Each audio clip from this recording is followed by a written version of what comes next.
des groupes de louanges de la Bourgogne-Franche-Comté. Amen. Pendant qu'ils vont s'asseoir, est-ce qu'on peut acclamer Jésus? Amen. Qui a ici, c'est pour la première fois? Amen. Waouh, soyez les bienvenus. Nous sommes contents d'être avec vous ce matin. Amen. On va prier pour la parole. Seigneur notre Dieu, nous voulons te recommander ce moment de la parole. Nous prions que tu viennes inspirer les pensées de nos cœurs, les paroles de nos bouches, et surtout que tu nous disposes. Tu disposes l'assemblée, tu disposes mon frère, ma soeur, à être bénis à l'écoute de ta parole. Au nom de Jésus, nous avons prié. Amen. Quelqu'un dit un meilleur amen. Je ne sais pas pour toi, mais je constate ce matin que la semaine dernière a épuisé plusieurs personnes. On était dans un magnifique camp des stars qui était à Paris avec nous. Amen. Acclame Jésus, toi qui étais à Paris avec nous. Nous avons passé 3 jours extraordinaires dans la présence de Dieu et visiblement les organismes ont pris un coup. Et avec moi. Mais toi qui es là ce matin, acclame Jésus pour toi. Jésus a dit à Marie que Marie, tu as choisi la bonne part. Chaque fois que tu fais le choix de venir dans la présence de Dieu, tu es en train de choisir la bonne part. Je n'ai pas entendu ton amen. Chaque fois que tu décides de vaincre le lit, parce que tu sais, le lit est piégeux. Je n'ai pas entendu ton amen. Le lit, c'est bien. Ça permet de se reposer. Mais à partir du moment où ton lit t'empêche de venir donner la gloire à Yahvé, je te donne un conseil. Prends un verre d'eau, prends une assiette d'eau, prends un seau d'eau, verse sur ce lit. Ton voisin n'a pas dit amen. Il y a quelqu'un miséricorde. Quel conseil? Non, c'est une manière pour moi de te dire, ne laisse rien t'empêcher de venir servir Dieu. Aïe, aïe, aïe. Moi, je ne sais pas pour toi, mais j'aime servir Dieu. Moi, j'apprécie servir Dieu. Aujourd'hui, j'ai une parole pour toi. J'ai une véritable parole pour toi. Et tu vois, le fait que tu viennes à l'église, le but pour toi, la raison pour laquelle tu viens à l'église, ce n'est pas pour être la même personne. Dis avec moi. Tu peux avoir les mêmes cheveux, mais tu n'es pas la même personne. Tu peux avoir la même couleur de la peau, mais tu n'es pas la même personne. Bon, sauf nos sœurs qui changent souvent de cheveux. Donc, aujourd'hui, c'est lissé. Demain, c'est tissé. Après, c'est natté. Après, c'est tressé. Et souvent, c'est détressé. Puis, je ne comprends plus rien. Démêlé, tu ne comprends plus rien. Parfois, tu te couches auprès de ta femme, tu vois une tête. Tu te lèves à 6 heures, il y a une autre tête. Un homme dit avec moi, hey! Mais bon, on est ensemble. Moi, on est ensemble. Et parfois, les cheveux prennent la taille. Souvent, ça arrive au cou. Parfois, c'est plus court. Et un jour, ça va là. Mais Seigneur, quel est ce mystère? Il y avait moi un mystère. Waouh! Quelqu'un dit waouh. Mais on bénit Dieu. Quelqu'un a dit c'est une grâce. On bénit Dieu pour cette grâce. Hein? Le polymorphisme des têtes. Waouh! J'aime Jésus. Dis avec moi, j'aime Jésus. Mon but aujourd'hui, la parole d'aujourd'hui, elle vient pour ne pas te laisser intact. Ne viens pas à l'église pour être la même personne. Quand on vient à l'église, c'est pour être transformé. C'est pour devenir une meilleure version de nous-mêmes. C'est pour revêtir une nouvelle nature appelée la nature de Christ. C'est pour être habillé du surnaturel divin. C'est pour changer de position dans la vie, dans la société. Je ne sais pas dans quelle position tu es né. Il y a des gens qui naissent dans la pauvreté. Il y a des gens qui naissent dans la misère. Il y a des gens qui naissent au milieu des guerres, des troubles, des querelles. Il y a des gens qui sont nés et ont tout de suite hérité de certaines marques qui ont été greffées sur leur cœur et qui a commencé à dessiner une personnalité. Ces personnes ne voulaient pas être comme ça, mais le cocon familial, l'environnement familial a fait en sorte qu'elles deviennent ce type de personnes. Tu avais moi dit, je suis avec toi.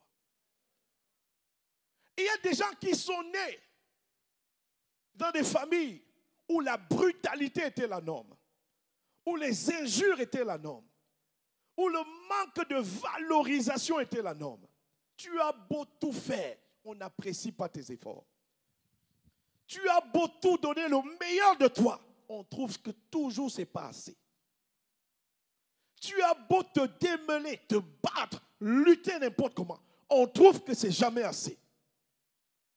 C'est pour toi que Jésus a bâti son église, afin d'exposer ta vie, exposer ton cœur à des paroles que lorsque tu écoutes, tu n'es plus obligé de rester cette même personne qui est méprisée, qui est insultée, qui n'est pas regardée, qui n'est pas appréciée. Tu n'es pas obligé de subir cela. Ton futur est en toi, comme aime le dire l'apôtre Ivan. Ton destin est en toi. La position que tu veux occuper dans ce monde est à l'intérieur de toi. Elle se trouve dans une partie de toi appelée ton obéissance. La foi que tu mets dans ce que Dieu te dit au travers d'un homme.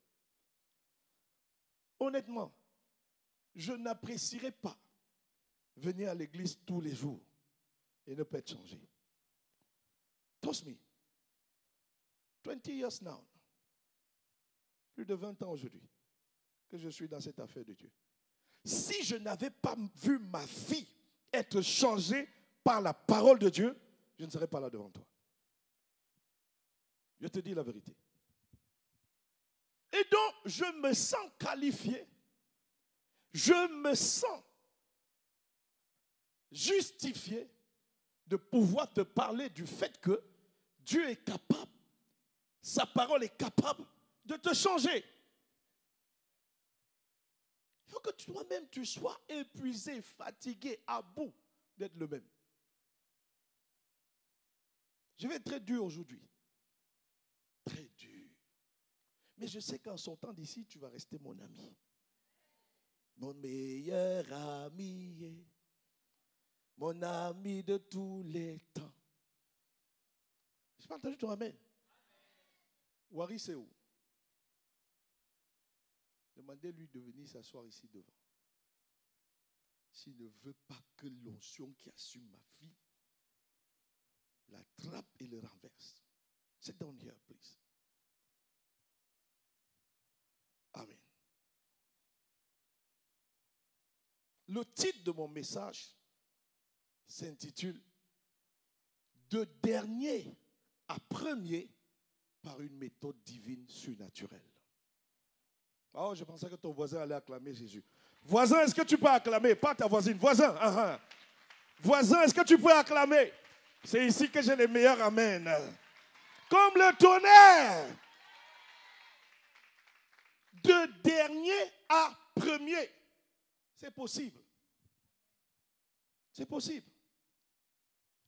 Je me rappelle d'un jeune garçon qui était dans mon quartier d'enfance. Il s'appelait Rostand. Et les parents de Rostand avaient perdu tout espoir. Tout espoir. On disait que Rostand était stupide. On disait de Rostand quelqu'un qui ne sera rien dans sa vie. On disait de Rostand quelqu'un dont l'avenir était déjà éteinte. C'est ce qu'on disait de lui. Et Rostand, c'est un jeune garçon.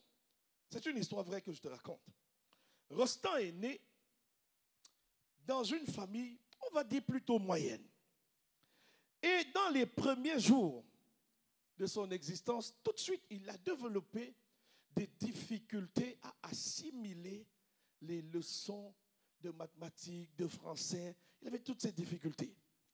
Et l'environnement familial de Rostand, où les parents étaient commerçants tous les deux et qui n'avaient pas forcément fait de grandes études, n'a pas été favorable aux jugements qui tout de suite ont été mis sur Rostand. Et même le père biologique de Rostand trouvait déjà des moyens, des voies par lesquelles très tôt faire entrer Rostand dans une vie productive. Quand je parle de productive, je parle de la vie professionnelle. C'est-à-dire que le fait qu'à 3-4 ans, il n'était pas capable de dire papa, il n'était pas capable de dire maman, il n'était pas capable d'écrire son nom, il n'était pas capable de faire P-A, pas B-A, bas. C'était compliqué pour cet enfant. Et donc, à côté de sa maison, il y avait des garagistes là. Et là, je parle d'un continent appelé l'Afrique. Il y avait des garagistes là. Et ces garagistes avaient des apprentis. Et tout de suite, pour les parents de Rostand, l'avenir de Rostand se trouvait dans ce type d'activité. Tu avais moi dit, je suis avec toi. Et Rostand, c'était nos voisins. C'était notre voisin. Et nous, sincèrement, on avait la grâce. Chez nous, on avait la grâce de prier Dieu dans notre maison. On avait la grâce. Mes parents biologiques, très tôt, surtout ma mère, avaient connu le Seigneur Jésus. Et donc, moi, j'ai eu la grâce de grandir dans les voies du Seigneur, même si, comme je t'ai dit, à un moment donné de ma vie, je ne suis pas allé voir ailleurs ce qui se passe dans le monde. Un jour, j'ai ouvert la porte, je suis sorti, je suis allé à voir, j'ai commencé à regarder, mais à quoi ressemblent les copines? À quoi ressemblent les discothèques? À quoi ressemblent les boîtes de nuit? J'ai fait quelques années là, à la fin, ça ne m'a pas intéressé, j'ai dit non, ça, ce n'est pas mon histoire. Je porte mes pieds, je répands dans l'église. Oh, je pensais que tu allais acclamer Jésus. Et donc, c'est comme ça que l'un de mes aînés va aller voir les parents de Rostand. Il va lui dire, je vais travailler avec Rostand.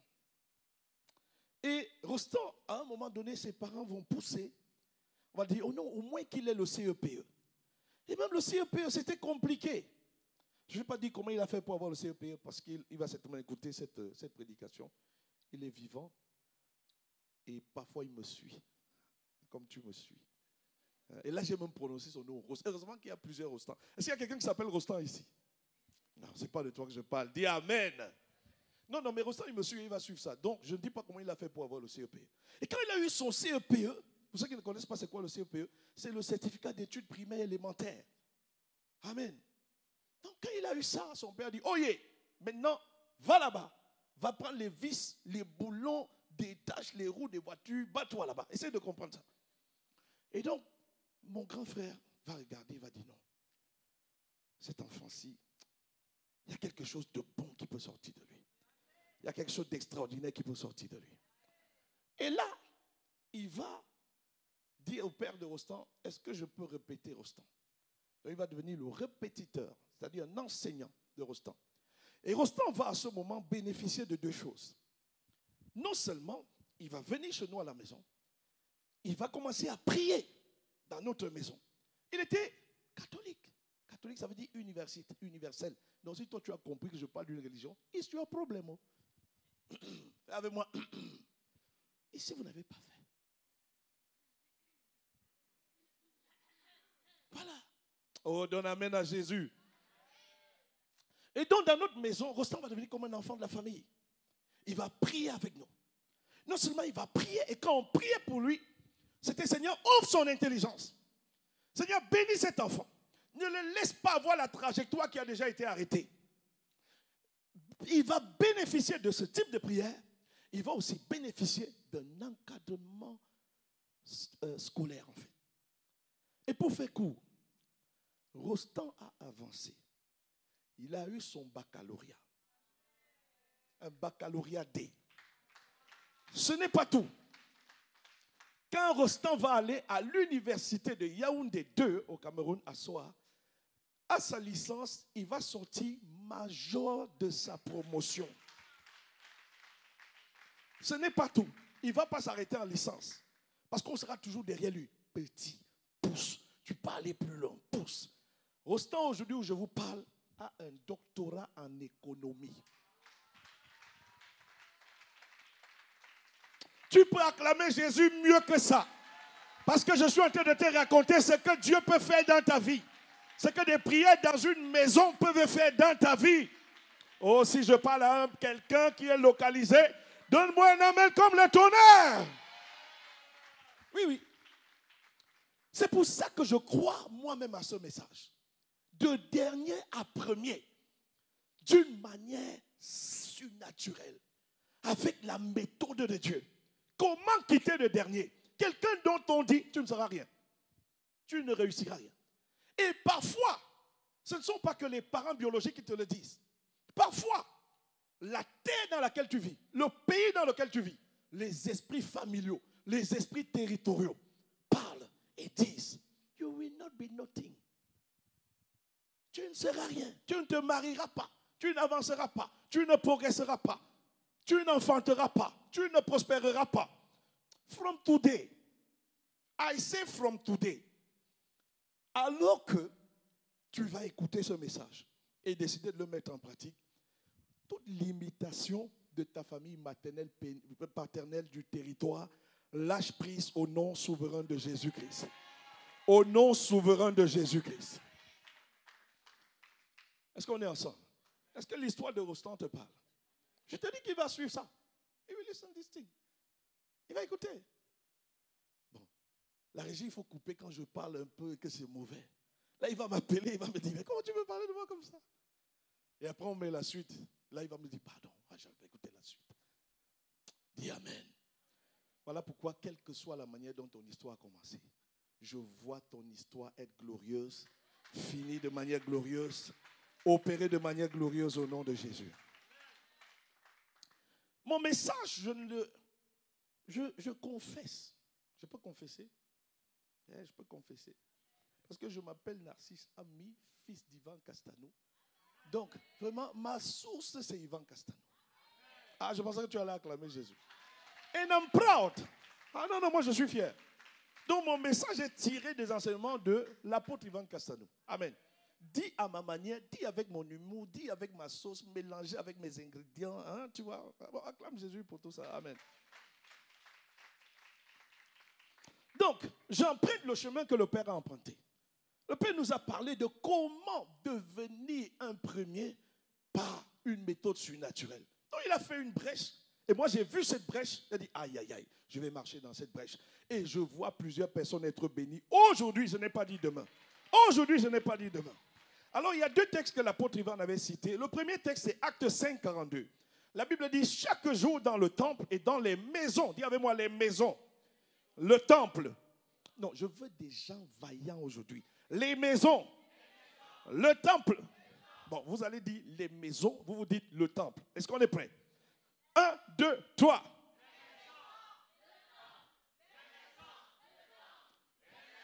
Toum, toum. Où est mon batteur? Toum. Avec les mains.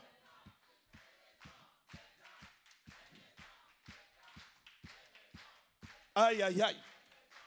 On y va. C'est ça. On y va. Vous faites quoi assis? Vous faites quoi assis? Aïe, aïe, aïe, aïe. On y va, mon batteur.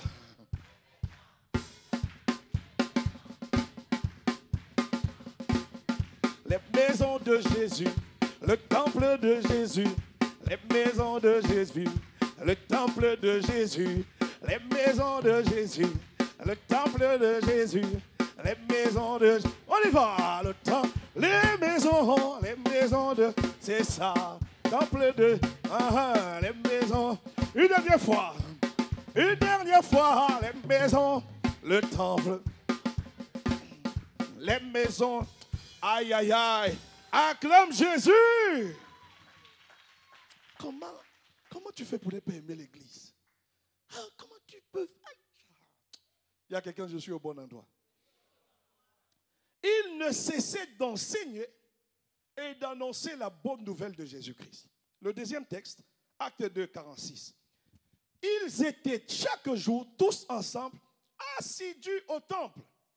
Ils rompaient le pain dans les maisons encore. La Bible parle du temple et des maisons. Et prenaient leur nourriture avec joie et simplicité de cœur. Écoute-moi bien. Ces deux textes-ci interviennent, prennent leur source, prennent leur origine au tout début de ce qu'on appelle l'église primitive. On est ici, 2024 ans passés. Et les apôtres viennent de voir leur maître, Jésus, partir. Mais Jésus leur donne une grande mission. C'est d'aller et faire de toutes les nations les disciples. Bien-aimés, dans toute chose, dans toute entreprise, il y a ce qu'on appelle la stratégie. Dis avec moi, la stratégie. Lorsque, si vous prenez un général de corps d'armée, il n'y a pas de guerre sans stratégie de guerre. Ceux qui gagnent les guerres ne sont pas ceux et celles qui ont le plus de ressources. Les ressources sont importantes, mais on peut avoir des ressources et perdre une guerre. Toute victoire, tout triomphe dans une bataille est basé sur la stratégie. Tu peux entendre toi-même? Dans tes études, si tu n'as pas de stratégie pour étudier, il est certain que tu auras des difficultés à performer. Dans ton travail, s'il n'y a pas de stratégie d'approche et de livraison, delivery, de ce qu'on attend de toi, des attendus, il est fort probable que tu ne sois pas au rendez-vous. Plusieurs personnes se font piéger, plusieurs personnes compétentes, ayant des appétences, n'ont pas eu de succès sur des postes de travail parce qu'il leur manquait la stratégie. Un directeur d'exploitation est capable d'échouer dans son rôle s'il n'a pas la stratégie pour mener à bien ses fonctions. Est-ce qu'on est ensemble? Un directeur d'entreprise, un CEO, à qui on a confié des entreprises, s'il manque de stratégie, d'investissement, de recrutement, différentes typologies de stratégie, si ça manque dans son plan d'action, dans son cahier de charges, il est fort probable que l'entreprise court à sa ruine. J'avais-moi dit, je suis avec toi. J'avais-moi dit, je suis avec toi. Dans tout ce que nous faisons, nous avons besoin de stratégie. Et Dieu est conscient qu'on a nécessairement besoin de stratégie. Et donc, mon frère, ma soeur, les deux textes dont je viens de te lire sont des stratégies divines.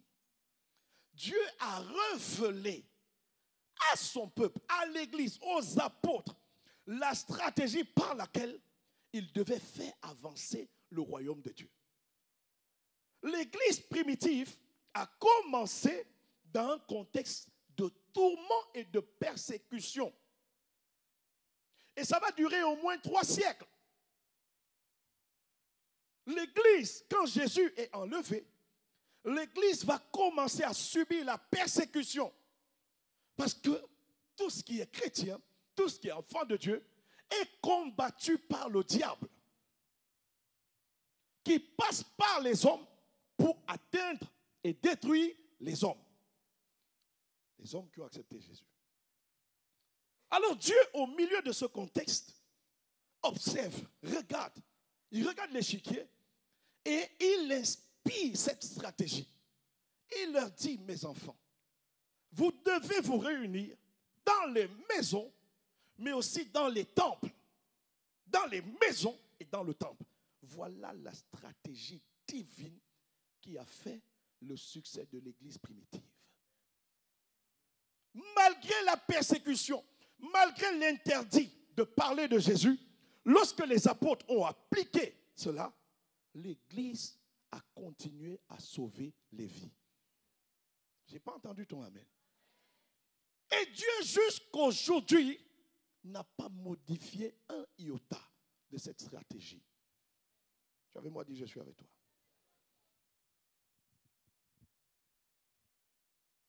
Les apôtres ont connu la persécution. Ils ont été persécutés à Jérusalem. Et c'est comme ça que ils ont commencé à aller en Judée, en Samarie et aux extrémités de la terre. Et partout où ils allaient avec la même stratégie. On se réunit dans le temple, on se réunit dans les maisons. Aujourd'hui, tout à l'heure dans le train, j'avais mon casque et j'étais en train d'écouter l'adoration prophétique. À un moment, le Bluetooth a déconné. Il y a quelqu'un assis au bout du wagon là-bas qui s'est levé pour venir m'interpeller. Il me dit, je n'ai pas le droit d'écouter ce que je suis en train d'écouter. Oui, oui. Parce que l'évangile est persécuté. Les chrétiens sont persécutés. Et ça ne changera pas jusqu'au retour de Jésus. That's the truth. J'avais moi dit, je suis avec toi. Voilà pourquoi tu ne peux pas négliger la stratégie de Dieu. Dans les textes qu'on vient de lire, c'est un modèle d'organisation, c'est un design pattern pour les informaticiens. C'est une sagesse de Dieu. Et cette sagesse vient pour bénir l'Église. Et quand on dit qu'on bénit l'Église, par ricochet, on bénit ta vie. Est-ce qu'on est ensemble? Bénir l'Église veut dire bénir les membres de l'Église. Cette sagesse de Dieu, prier dans le temple et dans les maisons, ça permet de prier les uns pour les autres. La Bible dit que deux valent mieux qu'un. Il y a des combats, toi seul, you cannot win. Tu ne peux pas gagner. Tu ne peux pas. Tu ne peux pas. Mais imagine qu'il y a 2, 3, 4, 5 qui portent les mêmes fardeaux que toi. Imagine-toi qu'une famille d'impact, une église de maison, vous êtes 7. Il y a un sujet. Moi, je me rappelle à l'époque. On a une sœur. Je vous ai déjà donné son témoignage ici. Mais c'était un autre témoignage. Une fois, elle a des jumeaux. Un des jumeaux, mystiquement, est tombé malade. Et elle vivait à Sienne, dans la ville de Sienne, en Italie. Quand nous avons appris ça, on a dépêché les frères d'une cellule. Et nous sommes allés dans sa maison. On a fait toute une nuit de prière. L'enfant n'était pas là, l'enfant était à l'hôpital. On a fait toute une nuit de prière. On a prié que la main du Seigneur s'étende sur cet enfant. Et quand nous sommes partis de là, 2 semaines plus tard, l'enfant est sorti de l'hôpital. Jusqu'aujourd'hui, totalement guéri. Tu penseras que, ah non, c'est un fait. Oui, on peut acclamer Jésus. Tu penseras que c'est un fait de hasard. Mais non. Une autre fois, toujours en Italie, dans la ville de Brescia, une sœur qui s'appelait Rachel, venue du Cameroun, avait été diagnostiquée, avait un cancer du cerveau. Elle était pratiquement métastasée. Et on attendait juste la fin. Et quand on a appris ça, encore, on a dépêché des frères et sœurs de la cellule, des familles d'impact, qui sont allés à Brescia. Et là, on a pris une église. On a fait toute une nuit de prière. Elle était à l'hôpital. On a prié, imploré, demandé la grâce de Dieu, révoqué la maladie. Elle, ça n'a pas attendu 2 semaines. 2 jours après, la masse a totalement disparu. Totalement. Elle est rentrée dans son pays d'origine et son témoignage a fait le tour de toutes les radios. Toutes les radios. Dis amen. L'avantage prier dans les maisons, lorsque ta maison devient ce lieu où Jésus-Christ est invoqué, où les frères et sœurs se réunissent pour prier, tu bénéficies, mon frère, ma soeur, d'un renfort dont tu n'as pas idée. Tu bénéficies des forces vives du royaume des cieux dont tu n'as pas idée.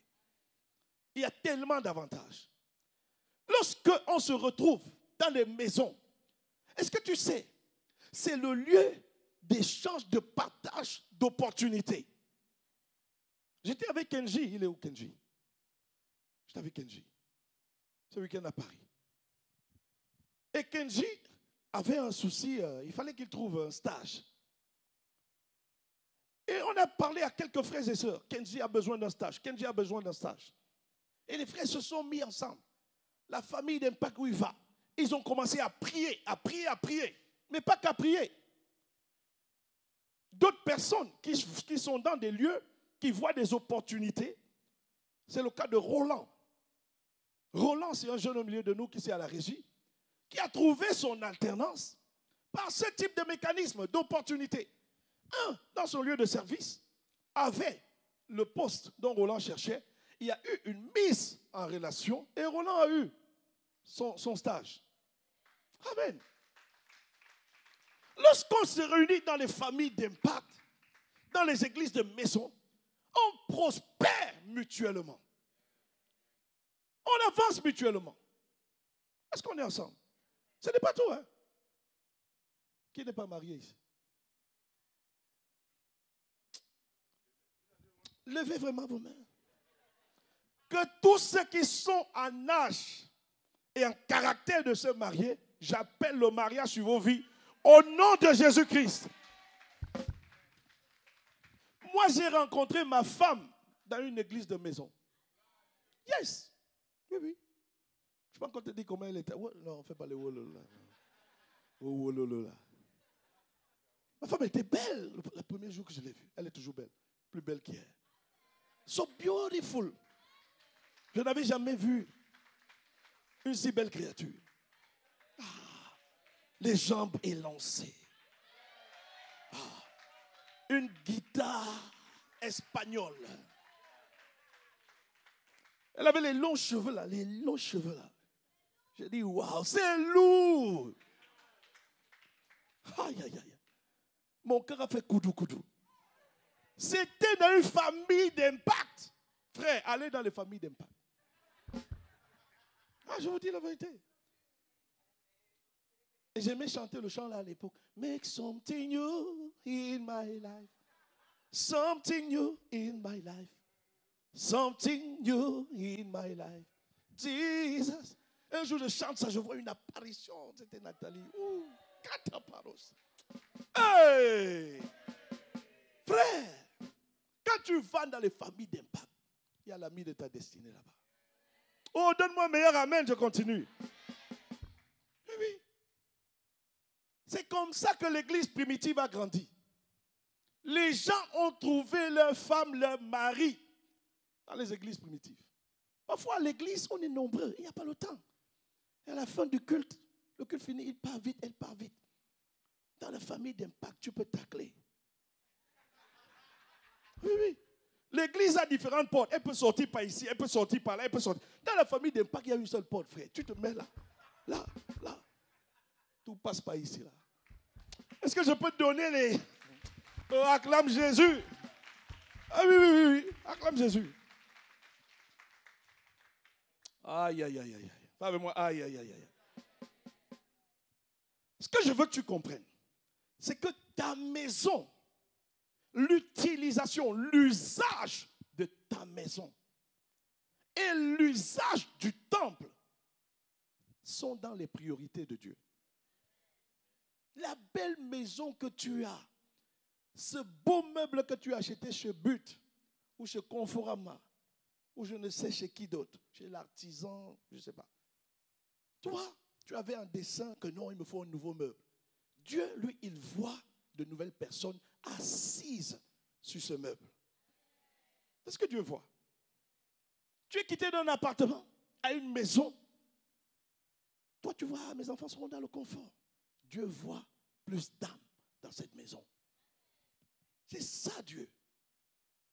Corneille, l'officier romain, il avait une grande maison, une belle maison. Mais regarde ce dont sa maison servait.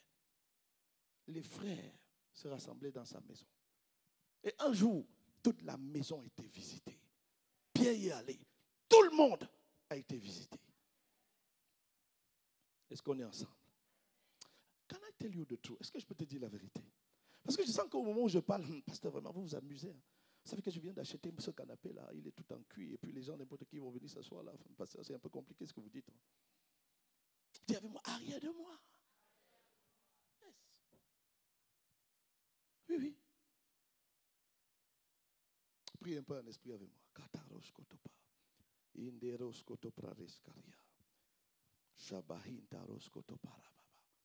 Dans le nom de Jésus. Amen. L'apôtre Ivan expliquait la dernière fois que aujourd'hui, la majorité des gouvernements, quand on regarde les énergies fossiles, le diesel, l'essence, toutes ces énergies sont en train d'être remis au second plan. les gouvernements terrestres aujourd'hui sont dans tout ce qui est normes écologiques. Et si vous observez, le mouvement écolo dans différentes villes, ici en Hexagone, prend de l'ampleur, prend de la stature, prend du volume. L'ensemble du gouvernement investit dans le domaine de l'écologie. Les verts, l'énergie renouvelable. Alors, tous ceux qui entreprennent, si nous ne naviguons pas dans le même sens, si nous n'allons pas dans la même direction que donnent les gouvernements terrestres, il est fort probable que nos chiffres d'affaires ne soient pas aussi bons. De même, on continue à parler de dématérialisation. Amen. Tout ça, ça contribue à dépolluer la planète. On parle de la numérisation. Donc, tous ceux qui sont dans l'informatique aujourd'hui sont dans la bonne vague, en fait. Parce qu'on est en train de tout dématérialiser ou de tout numériser. Quand vous allez à l'hôpital, avant, on vous ramenait des gros carnets. Maintenant, on n'a plus besoin. Vous donnez un code, on vous identifie. Il y a les fichiers d'identification de patients. Tous les investissements sont faits pour être écologiques. Tu as vu moi dire, je suis avec toi. Et donc, s'il y a un entrepreneur qui s'entête à aller à contresens que le gouvernement, il est fort probable que les ressources, les revenus, les chiffres d'affaires de ta société, de ton entreprise, ne soient pas prospères. Il est fort probable. Ce n'est pas dit que tu n'auras pas, mais c'est probable. La sagesse veut que tu puisses prendre le même train. C'est pour ça que tous ceux qui étudient doivent analyser les niches, les sources d'investissement de la nation. Choisis les bonnes filières. C'est important. Voilà pourquoi je dis toujours, on ne fait pas ce qu'on fait, ce qu'on aime, on fait ce qui est utile. Beaucoup veulent faire ce qu'ils aiment. Mais tu ne pourras pas toujours avoir ton gagne-pain avec ce que tu aimes. Est-ce qu'on est ensemble? Personnellement, j'étais passionné de télécommunications. Tout ce qui est signal, tout ce qui est antenne, 5G, 3G, 4G. Mais au tout début de ma carrière, les télécoms, c'était compliqué. Ce qui était en vogue, c'était l'informatique, le développement des applications. Et donc, j'ai pris cette vague quand j'étais en spécialisation. J'ai pris la vague. Je me suis dit, si je veux avoir mon mot à dire dans le monde de l'emploi, l'entrée, il y a trop de barrières à l'entrée dans les télécommunications. Mais il faut que j'entre dans le monde de l'emploi. Et ce qui était plus évident à cette époque, c'était l'informatique, le développement des applications. Et je suis allé faire cette spécialisation. Et plus tard dans ma carrière, j'ai fait la pirouette pour retrouver ma passion qui sont les télécommunications. Quelqu'un avec moi? Tu avec moi, acclame Jésus. Ce que j'essaye de te dire, mon frère, c'est qu'il faut que tu apprennes à suivre le mouvement qui t'amène à être béni. C'est vrai pour les gouvernements terrestres, c'est vrai pour le gouvernement de Dieu. Où se trouvent les intérêts de Dieu? Où se trouvent les intérêts du royaume de Dieu? La réponse, c'est dans les âmes. Et si nous ne comprenons pas ça, c'est la raison pour laquelle il y a des frustrations au milieu de nous. Si on continue à vivre ma maison, mon travail, ma vie, mes enfants, mon mari, ce type de manière ne te ramènera pas les récompenses divines. Il faut que tu investisses là où Dieu a promis de récompenser. Et là où Dieu promet de récompenser, ce sont les âmes. Ce sont dans les âmes. Il n'y a pas ailleurs. Dans les âmes de Jésus se trouve ta récompense. De même, les parents, quand tu donnes naissance à un enfant, selon le plan de Dieu, cet enfant-là sera ta source de bénédiction demain.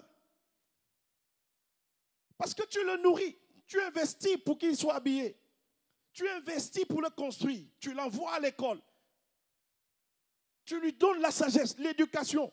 Demain, tes investissements, tu auras un retour. Il va t'honorer. Il va t'apprécier. Il va te chérir. Voilà pourquoi je dis, tous ceux qui ont des mamans ici, vous avez la grâce d'avoir vos mamans en vie. Retournez-vous vers elles et bénissez-les. S'aimer dans leur vie. Prenez soin d'elles. Vous avez la grâce d'avoir vos parents en vie. Sortez de ces conflits. Oui, mon père m'a mal parlé. Et puis quoi? Tu es la dernière personne à qui on parle mal. Bénis-le. S'il n'était pas là, tu ne serais pas là. Tu es là parce qu'il a été là. Est-ce qu'on est ensemble? Quand je dis ça, je vois une forteresse. Je dis, mais parce que tu ne connais pas mon père. Hein? Il me giflait souvent. Et puis quoi? So what? Dis à quelqu'un, je bénis mes parents. Amen. Acclame Jésus. Même si tes parents t'ont humilié, fais ce que je te dis.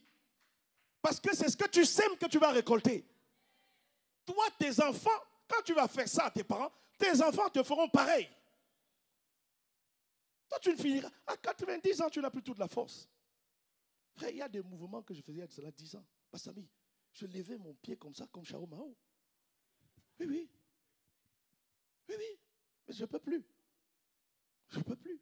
Avant, je levais mon pied à plus de 120 degrés, 130 degrés. Oui, oui. Quand je faisais le karaté. Aujourd'hui, quand j'essaye, il faut que Davidé vienne me masser après. Donc, tu comprends que je dois investir dans Davidé. Si je ne fais pas ça, qui va me masser? Dis à quelqu'un, je bénis mes parents. Amen. Oh, acclame Jésus.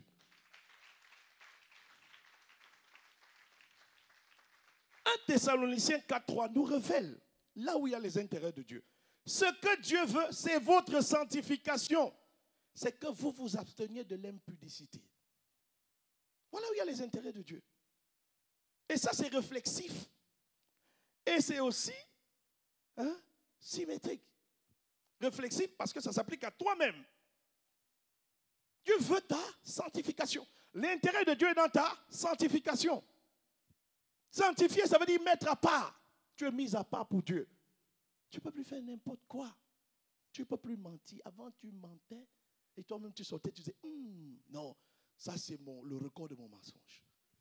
Ça, je l'ai allumé. Hein, les sœurs? Ça va dire, pasteur Narcisse, toujours nous, toujours nous. Bon, on est ensemble. C'est que bon, on a aussi vu. Hein, donc, parfois, on prêche l'expérience, le vécu. Dis avec moi, amen.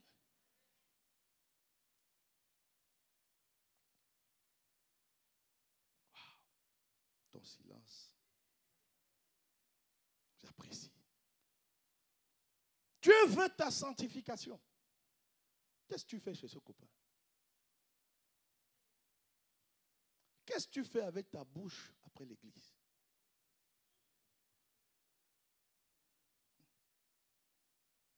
Qu'est-ce que tu fais? Qu'est-ce que tu fais dans la chambre de ce jeune homme après l'église? Est-ce que ce que tu fais, c'est l'intérêt de Dieu pour toi? Qu'est-ce que tu fais là-bas? Qu'est-ce que tu fais? Après avoir levé les mains pour l'adorer, dès qu'il est 16 heures, tu as ton rendez-vous. Place de la République. Sous le drapeau tricolore. Hey! Qu'est-ce que tu fais là-bas? What are you doing here? Qu'est-ce que tu fais là-bas? Est-ce que ce que tu fais, c'est dans les intérêts de Dieu pour toi? Pourquoi tu fais ça? Pourquoi? Dieu veut, c'est ta sanctification. Que tu t'abstiennes de l'impudicité. Ça veut dire coucher avec un homme avant le mariage. Et le bandit, là, un bandit, un voleur, te dit si je n'ai pas couché avec toi, je ne peux pas te marier. Mais c'est un bandit. Quelqu'un qui t'estime ne te dit pas ça. Dis amen. Dis amen ici. Dis amen là-bas. Soyez pas gênés, frère. Parle du salut ici.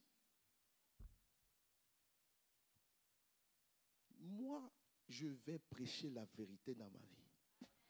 Et ton regard ne m'influence pas. Ah, tu ne peux pas m'influencer. J'ai vu pire. Donc, chut, calme-toi un peu. Tu ne peux pas m'influencer. Tu ne peux pas. C'est pour toi, en fait. Quand tu navigues contraire aux intérêts d'un royaume, tu n'as pas de récolte. Et c'est pour ça, à peine tu es frustré. C'est pour ça, à peine que tes bénédictions sont volées dans les rapports impurs. Tout homme qui te connaît avant le mariage vole ta destinée. Toute femme que tu connais avant le mariage vole ton histoire. Après, tu es étonné. Pasteur, vraiment, le mariage n'arrive pas. Mais ton mariage, tu l'as laissé hier, là-bas. Tu l'as laissé. Quelqu'un est venu, il a pris ça. Dans le rapport. C'est ça. C'est pour ça que quand moi j'anime une famille d'impact et qu'il y a des jeunes qui sont là, ah non, vous ne pouvez pas échapper à ça. Parce que je sais que Satan, quand les enfants, moi je dis, mon fils a 10 ans. Je lui dis, Davidé, entre 10 ans et 17 ans, le diable va t'attaquer. Il va te pousser à commettre des choses que tu n'aurais jamais dû commettre. Pornographie, impudicité. Les jeunes, c'est là où ils vous piègent. Et c'est là où vous avez l'impression que rien ne s'est passé. Mais parce qu'il vous a poussé à aller contre les intérêts de Dieu, il a volé l'avenir de plusieurs. Et parfois tu arrives. Déjà tu commences à ramer.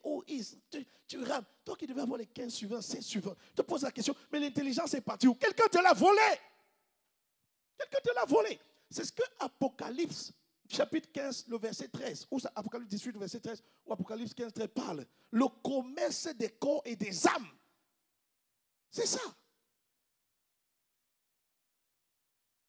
Et beaucoup, même aujourd'hui, tu es venu à Christ, mais tu continues à subir les séquelles de ces choses-là. Donc, toi qui es jeune là, 10 ans, 12 ans, 13 ans, 15 ans, au son de ma voix, je t'en supplie, l'intérêt de Dieu pour toi, garde ton corps dans la chasteté. Keep it, garde-le. Même si tu dis, pasteur, vraiment, il y a le sentiment, je l'aime de tous mes boyaux, de tous mes oreillettes, mon cœur m'attrape et me serre, desserre ton cœur. Desserre ce cœur. Je n'ai pas entendu toi, amen. C'est dans ton intérêt. Je peux continuer? Acte 17, verset 30. Dieu, sans tenir compte des temps d'ignorance, annonce maintenant à tous les hommes en tout lieu.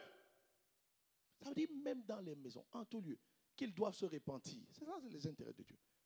Nous devons travailler à la repentance des hommes et des femmes. Sous-entendu, à notre propre repentance. C'est là où il y a les intérêts de Dieu. Tu me suis dit, je te suis.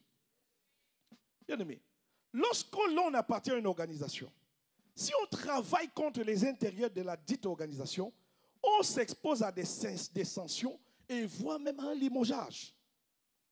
Tout ambassadeur qui opère contre les intérêts et la ligne de conduite de son pays va être privé des grâces et des faveurs de son pays. Un jour, j'ai été recruté dans une société qui avait 2 sites. Et mon directeur, j'avais été recruté comme... je vais être directeur adjoint. Et j'étais en période d'essai. Et la société avait 2 sites. Et lors de mon interview, le monsieur m'avait dit, je suis très exigeant. Voici ce que j'attends de toi. La ponctualité. Il me l'avait dit, c'est important pour moi. Et un jour, il me donne rendez-vous à un site. Et moi, ce jour-là, très zélé, je fais les entretiens pastoraux jusqu'à 4 heures du matin. Hey! Il y avait moi, hey! Et je vais me coucher. Le rendez-vous, c'était à 9 heures. Et je saute du lit. Il est 8h30. Je peux me confesser? Je n'ai pas pris la douche ce jour-là. J'ai enfilé la première tenue noble qui était là. J'ai juste lavé les dents. Je saute dans la voiture. je me suis retrouvé au site opposé. Le temps de réaliser que purée, ce n'est pas ici qui m'attendait. Je reprends l'autoroute, je cours, je suis arrivé à 10h30. Le même soir, j'ai été limogé. Le même soir, ça n'a pas tardé. Il m'a dit, monsieur Ami, vous ne pouvez pas travailler avec moi. Vous n'êtes pas quelqu'un de ponctuel. Ça allait dur. Mais j'ai retenu une leçon. C'est qu'il ne faut jamais travailler et adopter des attitudes contre les intérêts de l'organisation dans laquelle tu travailles. Depuis ce jour-là, c'était dur parce que tu viens de perdre un travail. Mais ça a été un bien pour la suite de ma carrière. Et même dans ma marche avec Dieu. Tu es avec moi? C'est parce qu'avec Dieu, on est dans la sphère de la foi et de l'invisible que tu ne te rends pas compte des propres dégâts que tu fais à ta propre vie par tes négligences, par ton manque de sérieux vis-à-vis de ce qu'il dit. Parce que tout ce que Dieu nous dit, c'est pour nous bénir. C'est pour nous faire du bien. Tout ce que Dieu dit. Quand Dieu dit fais ça, marche comme ça, priez dans les familles d'impact, priez au temple, ce n'est pas pour lui, c'est pour nous bénir. Et chaque désobéissance à ces préceptes-là, il y a des conséquences qui malheureusement pour toi sont invisibles, mais dont tu vis quand même, et dont tu as des questions, et parfois qui atterrissent à des frustrations, et qui chutent par des lamentations, et qui finissent par dire vraiment, l'affaire de Dieu là c'est compliqué. Mais est-ce que tu peux te remettre en cause et dire, est-ce que j'ai fait ma part? Les gouvernements terrestres sont totalement insensibles. J'ai beau m'expliquer devant cet homme. Il m'a dit, vous ne pouvez pas travailler avec moi. J'ai beau envoyer une demande d'excuse. Give me a second chance. Vous ne pouvez pas. Et pour me prouver que je ne pouvais pas, il avait déjà publié l'annonce qu'il recherchait un directeur.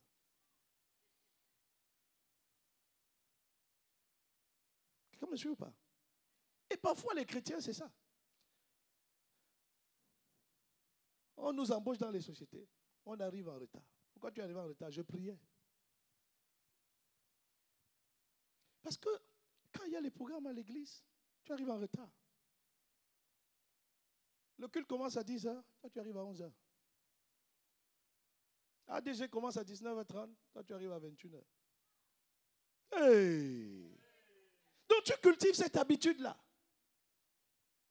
Et tu ne te poses pas la question, pourquoi dans ton lieu de service tu ne progresses pas?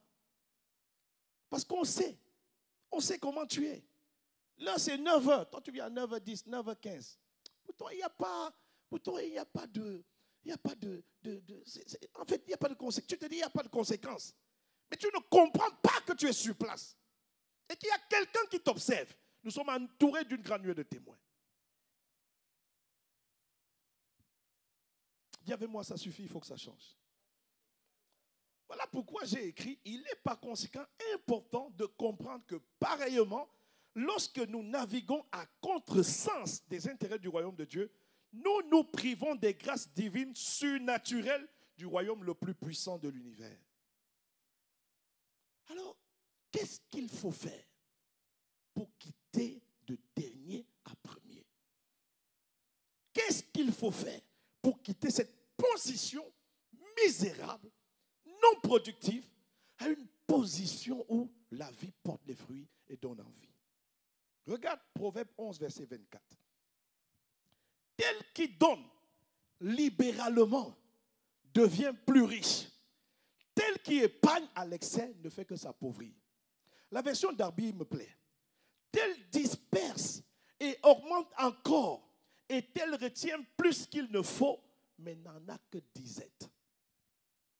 Tu vois, Dieu a des mécanismes surnaturels pour t'amener à devenir un premier dans le domaine des finances. Pour t'amener à devenir quelqu'un de prospère dans le domaine des finances. Mais la majorité d'entre nous, c'est à contresens qu'on navigue. On n'a pas développé la culture du donner. La Bible dit il y a plus de bonheur à donner qu'à recevoir. Car Dieu a tant aimé le monde qu'il a donné son Fils afin que quiconque croit en lui ne périsse pas, mais ait la vie éternelle. C'est un principe divin. Comment quitter d'une situation pauvre à une situation où on est riche? Voilà un secret que Dieu nous donne. Proverbe 11, verset 24. Disperse tes semences. Ça veut dire quoi? Tu regardes ici, tu sèmes dans la vie de tel.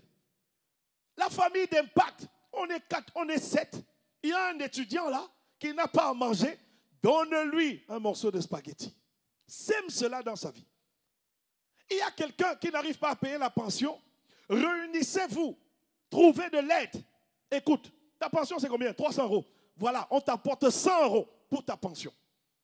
Tu disperses tes revenus. Est-ce que quelqu'un comprend? Lorsqu'un agriculteur veut s'aimer, il sème dans toute la superficie du champ. S'il a 20 hectares, tous les 20 hectares vont être arrosés. Are you with me? Tu avais moi dit, je suis avec toi. Et quand tu le fais, toi tu n'as pas idée. L'enseignement du monde te dit, épargne, keep your own money. Mais Dieu te dit, apprends à s'aimer et à disperser tes semences. Sème dans la vie de plusieurs. Quand on est allé en Italie, ma femme et moi, on a sémé pour plusieurs missionnaires qui sont venus. Oui, oui.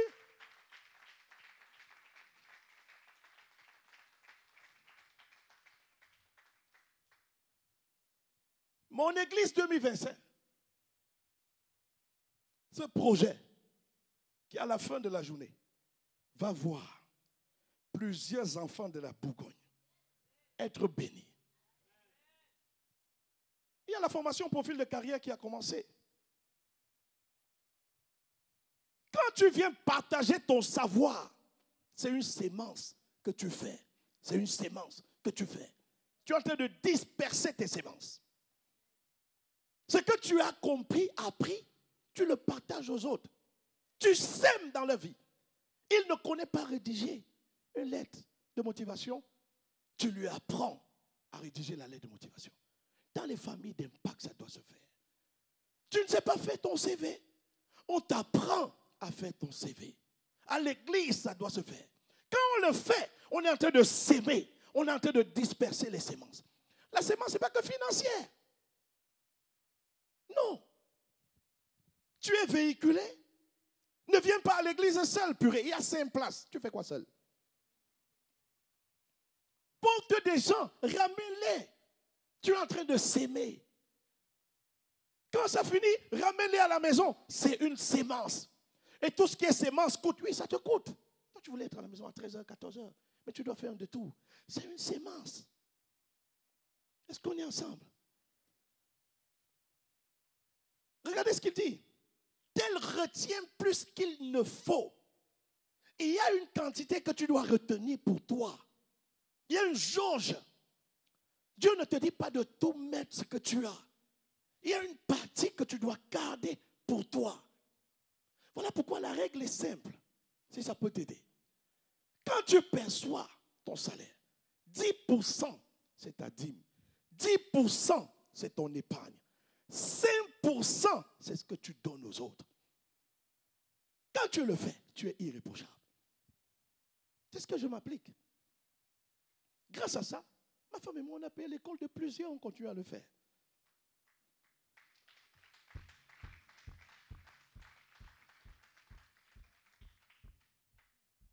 Là, on a vu quelqu'un en Italie qui a besoin d'une voiture pour aller travailler. On s'est dit, on va s'aimer, même si c'est une voiture de seconde main, on va s'aimer pour qu'il ait une voiture et se lever à aller travailler. Donc, Amen est parti. Quelqu'un peut dire Amen? Un meilleur Amen? Voilà les mécanismes pour passer de dernier à premier. Ta famille a commencé dans la pauvreté, ce n'est pas de ta faute. Mais par le respect de ce que je te dis, tu es capable d'amener la lumière et la prospérité sur cette famille. Quelqu'un me suit ou pas? Proverbe 21, verset 13. Celui qui ferme son oreille au cri du pauvre criera lui-même et n'aura point de réponse. Et ce que Dieu a inspiré à l'apôtre Ivan, c'était celui qui ferme son oreille au cri du Père. Parce que Dieu crie pour les âmes qui viennent dans ta maison. Quand tu fermes ton oreille à ça, on a beau prêcher, tu dis, ma maison ne s'ouvrira pas. Quand tu crieras, les gens n'attendront pas. Et Dieu seul sait, chacun a son tour chez le coiffeur. Life is cycle. La vie est cyclique, mon frère. Si tout va bien aujourd'hui, demain il pleuvra. C'est une sagesse. C'est une sagesse. Ta récompense est dans ton voisin, dans ton prochain. Dis Amen. Est-ce que je peux aller de l'avant? Acclame Jésus. J'ai écrit ceci. Lorsque tu te conformes à la volonté de Dieu, qui est celle de construire son peuple, en priant les uns pour les autres, en faisant le bien autour de nous, c'est-à-dire dans le temple et en foi dans nos maisons, ce qui se passe, c'est que tu exposes ta vie à des visitations et à des récompenses surnaturelles. Proverbe 13, verset 13. Celui qui méprise la parole se perd, mais celui qui craint le précepte est récompensé. C'est-à-dire que si tu décides, ma maison, mes biens, ma vie, ma sagesse, mes diplômes serviront désormais à construire les âmes, à œuvrer pour que quelqu'un décolle dans sa vie. La Bible dit, tu seras récompensé. Oh, ton amen a disparu. Est-ce que tu peux rapatrier ton amen ici? Un amen comme le tonnerre. Genèse 15, verset 1. Après ces événements, la parole de l'Éternel fut adressée à Abraham dans une vision et il dit, Abraham, ne crains point, je suis ton bouclier et ta récompense sera très grande. Abraham a accepté de quitter son pays, c'est-à-dire quitter sa zone de confort et d'être au service de Dieu. Dieu dit, je suis ton bouclier, ça veut dire je te protégerai, je garde sur toi, je veille sur toi. Il est son bouclier.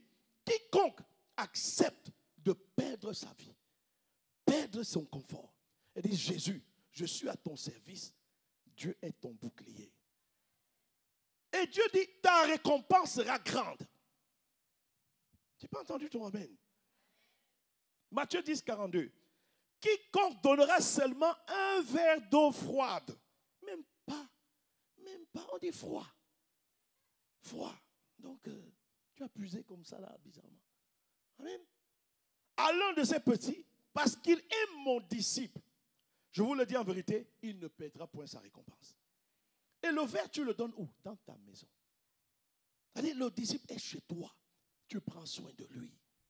Le frère est chez toi. La famille d'impact est chez toi. Et les frères viennent, tu leur donnes un verre d'eau. Il y a une récompense attachée à ça. Ton amen est où? Personne ne sert Dieu sans être récompensé. C'est faux. Personne. Tous ceux qui obéissent, de même que les gouvernements terrestres, récompensent.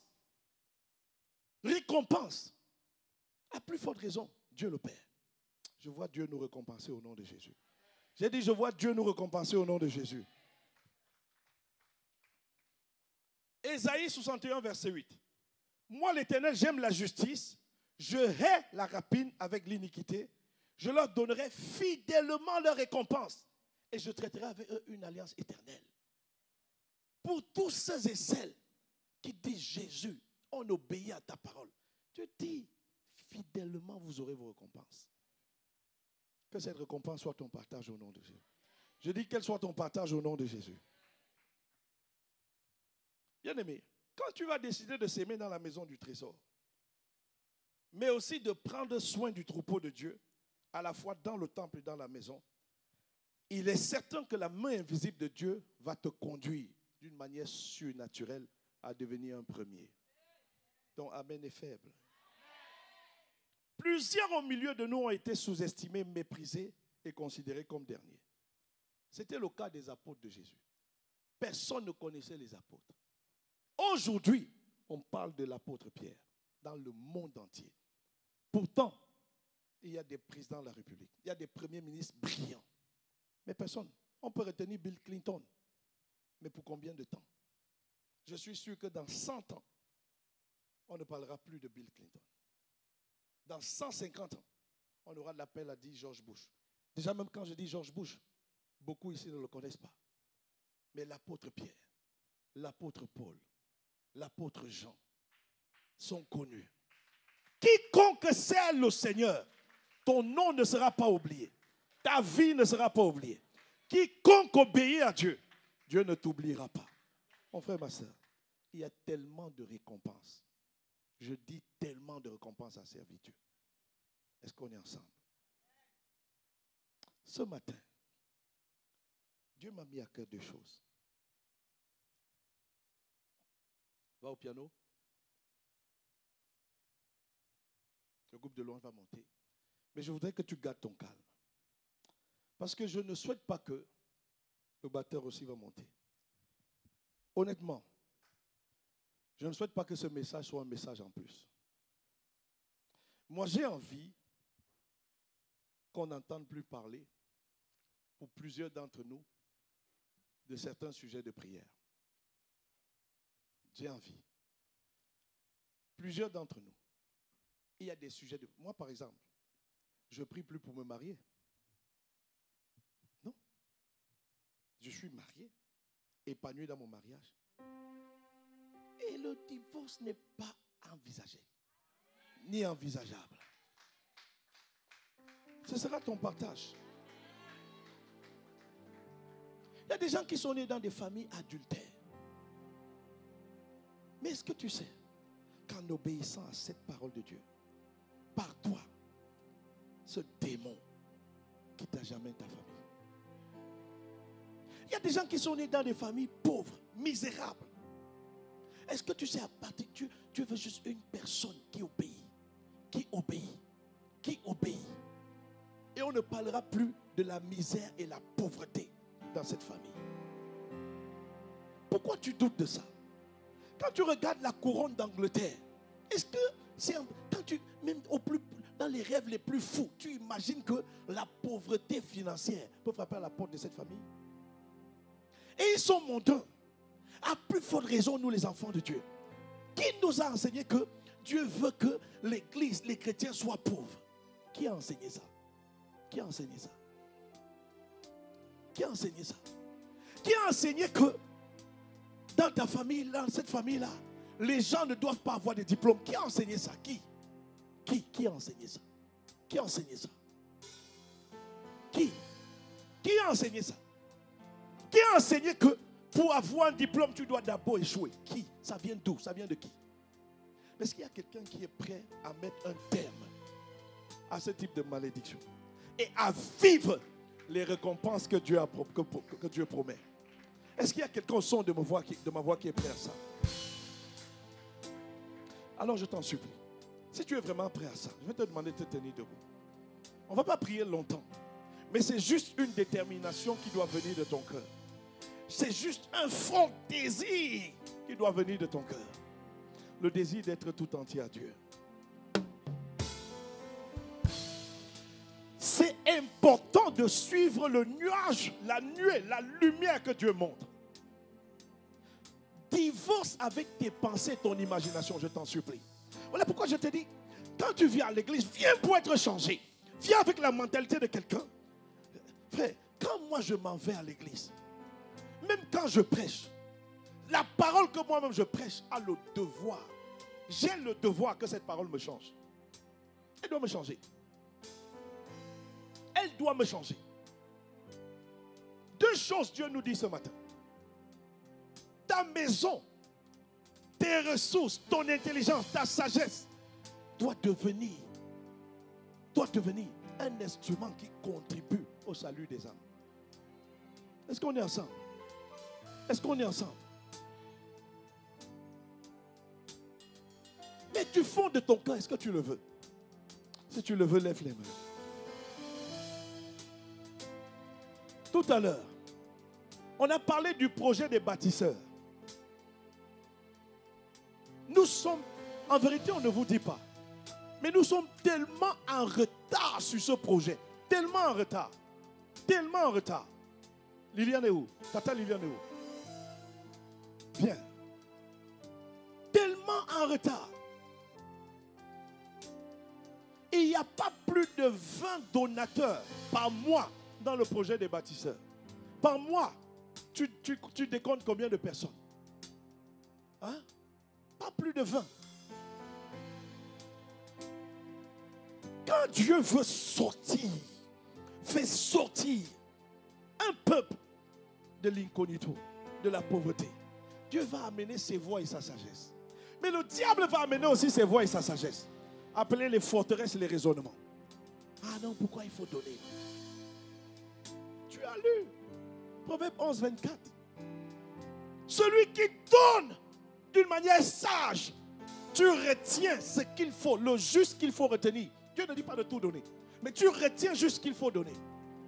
Et le reste, tu contribues. Tu contribues pour épargner. Il faut que tu épargnes. Dieu n'a pas de souci avec l'épargne.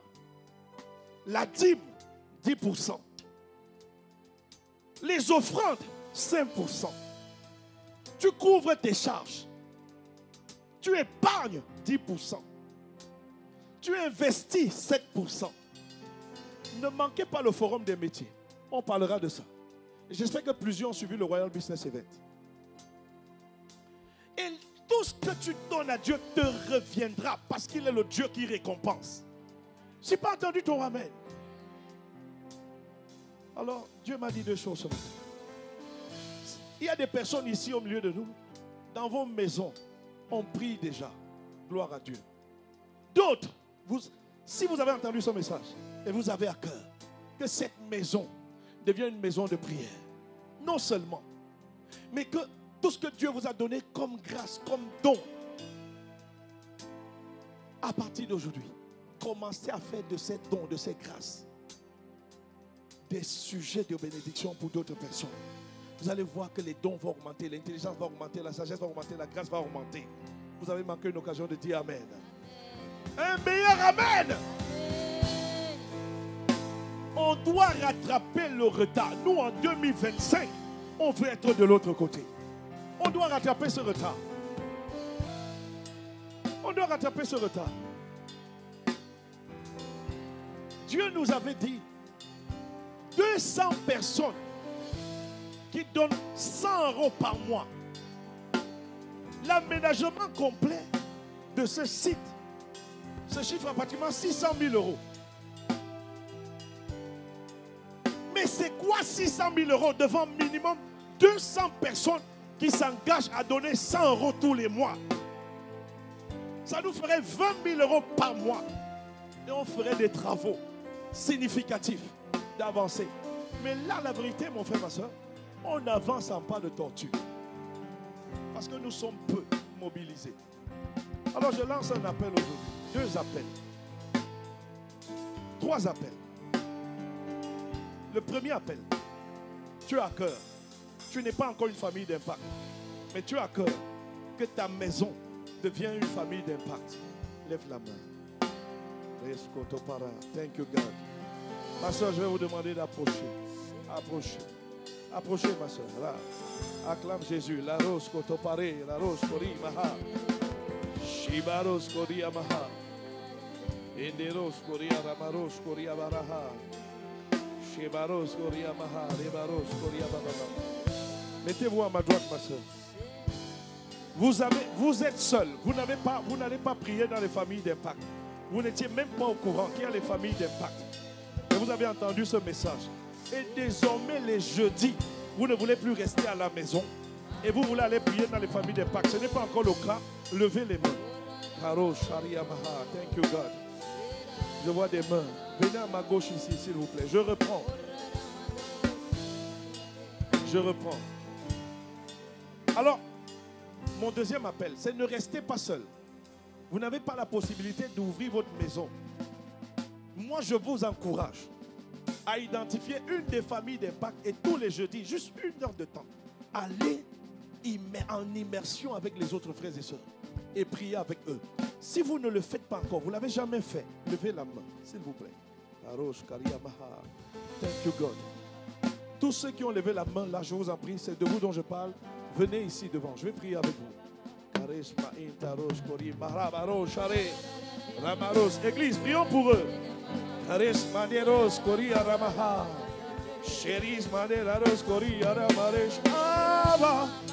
Étends ta main sur nos frères et nos sœurs. Étends ta main. Shakaro Sakaria, avec plus de vie.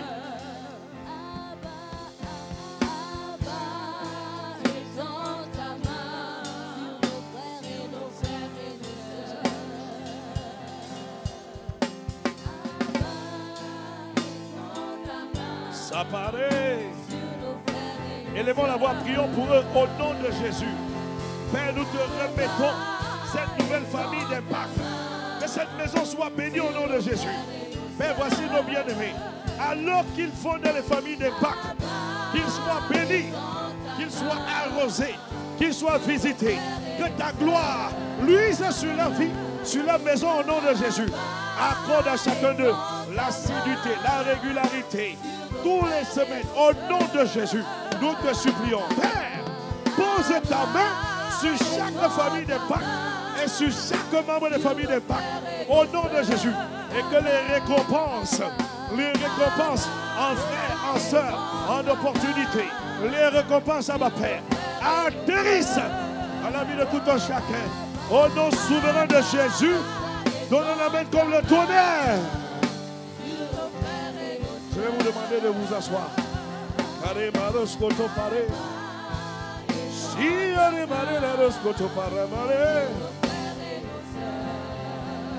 Je vais faire un dernier appel, peut-être deux.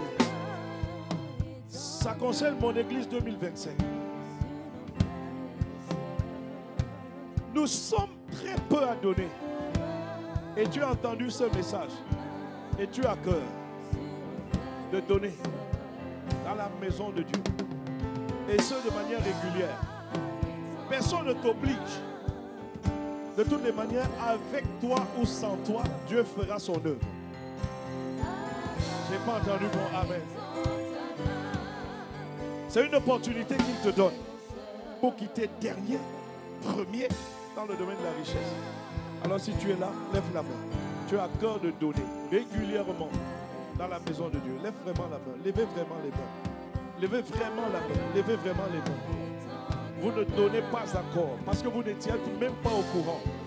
Et là, vous avez à cœur de donner. Levez vraiment les mains. Il n'y a pas de honte ici. Thank you, God. Je vais vous demander d'avancer. Ceux qui ont levé les mains. Sharamare taroskore yamarare mare. Abba. Étends ta main. Élevons la voix, prions, carré maros. Étends. Chapare, maros, sakatapare. Levez vos mains, Père. Que les récompenses attachées aux donateurs, à ceux et celles qui bâtissent ta maison, la grâce de la richesse, de la prospérité financière s'attache à la vie de mon frère, à la vie de ma soeur. Au nom souverain de Jésus le Christ, bénis le grenier, bénis les sources. Non, bénis le canal, car tu es la source. Bénis le canal, bénis plusieurs canaux. Donne-leur différents canaux. Arrose la vie de différents canaux. Au nom souverain de Jésus, à toi seul soit la gloire. Leur prospérité est bénie. Leur postérité est bénie et prospère. Eux-mêmes, ils sont bénis et prospères. Au nom de Jésus-Christ, acclame Jésus. Merci à chacun de vous. Saparos Kotomaria. Avant d'avancer, je voudrais demander à tous ceux et celles qui se sont approchés ici devant, pour les familles d'impact, vous rencontrez Maëva à la fin du culte, je vous en prie. Ceux qui veulent ouvrir leur maison Et ceux qui veulent aller prier, tout le monde doit aller prier dans les maisons. Je vous en supplie, tout le monde. En le faisant, nous bénéficierons tous des récompenses divines. Tout le monde doit aller prier dans les maisons. Est-ce qu'on est ensemble? Il y a des gens qui ne s'approchent pas, je peux comprendre, parce que c'est des personnes réservées. On est ensemble. Mais je vous en supplie, le jeudi de 19 à 20h, on mettra à disposition la liste de chaque famille d'impact. Chacun de nous, on va dans les familles d'impact. Je n'ai pas entendu nos amen. En faisant ça, les récompenses que nous avons vues viennent dans ta vie et dans la vie de tes enfants. Dis amen au nom de Jésus. Ceux qui ont à cœur de rejoindre l'armée des donateurs, vous rencontrez à la fin du culte la sœur Zavira. Dans le nom de Jésus. Quelqu'un me dit amen. Acclame Jésus. Wow. Baisse un peu. S'il y a quelqu'un au son de ma voix, tu as entendu cette parole et tu ne connais pas Jésus. Jésus veut faire de toi son enfant. Par ma voix, il frappe à la porte de ton cœur. Et il te dit, si tu ouvres cette porte, il viendra demeurer dans ta vie et fera de toi un être béni, une personne récompensée. Alors si c'est le cas, si tu veux vraiment recevoir Jésus et non une religion, dis avec moi, Seigneur Jésus, je viens à toi aujourd'hui. J'accepte de devenir ton enfant. Pardonne mes péchés et conduis ma vie vers ta demeure céleste et éternelle. Au nom de Jésus. L'Église a les yeux fermés. Tu as fait cette prière pour la première fois. Lève simplement les mains. Tu as fait cette prière pour la première fois. Lève les mains.